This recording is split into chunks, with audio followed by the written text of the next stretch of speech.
Pekný večer aj pri športe.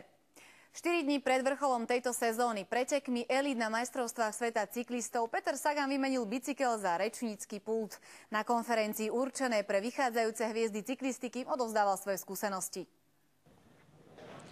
Podmienkou účasti na štarte pretekov juniorov bola práve účasť na konferencii, na ktorú zavítala aj úradujúca olympijská víťazka a majsterka sveta Marianne Vosová a náš Peter Sagan. Ako chceš ty namotivovať mladých, aby boli raz takí dobrí ako si ty?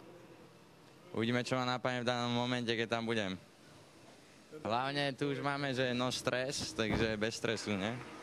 Peter Sagan však najskôr predsa len na pódiu stres pociťoval, potom sa však prezentoval svojím typickým spôsobom ako showman.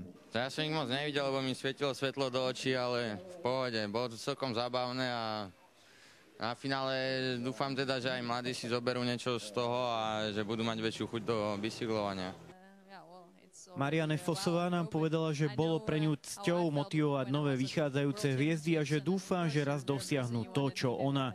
Rada by navyše v Toskánsku obhájila titul majsterky sveta.